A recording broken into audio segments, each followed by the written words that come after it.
I like the win streaks on the line for both teams. I think it's entertaining and just good for the league. I mean, yeah, I think the second game they more so had all their guys and then they added in Clark. So I mean, they're rolling right now. I mean, they're probably going to be a complete different team from the first two meetings. But as far as personnel, it's more so similar. But they're just playing with a new energy right now that we got to match. I mean, yeah, coming into it, I really didn't know the rivalry, but after playing in the first one, I got adjusted and caught on real quick. So the fans gonna be behind us, and we just kind of wanna have their backs like they're gonna have ours, and just play hard for them. I think we do. Even though this is my first year, I'm a competitor, so all you gotta do is say, hey, we don't like that team, and I'm like, all right, I don't like them. So going into it, I think we handled ourselves.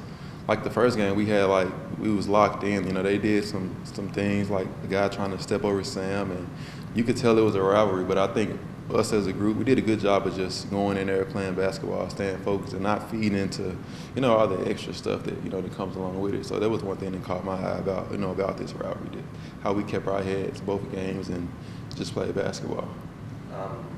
Yeah, I want to finish first. I want to win as most games that the Illawarra Hawks have ever won. I want to be a part of that. Like, I want this team to be remembered as far as, as compared to all the other clubs. So I think the most wins is like 18 or something like that.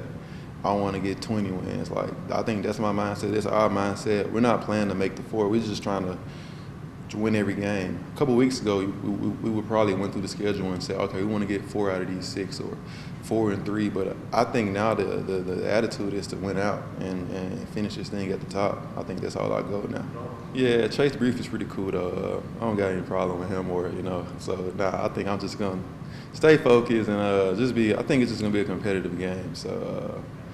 Yeah, and the crazy part, man, when we were losing those games, we didn't have any team meetings. We didn't overreact. We came to work every day with a smile on our faces and stayed the same. I think we stayed real resilient. And I don't want to sound cocky, but I think we knew that we would turn it around and we would just get the road. I think every team goes through those stretches where they drop a few. I know you've seen it with Perth, you've seen it with Melbourne, thanks to us, and Sydney started off early on. And we just so happened to go through that stretch, early on. But I think all teams go through it, and we went through it and came out on the other side. And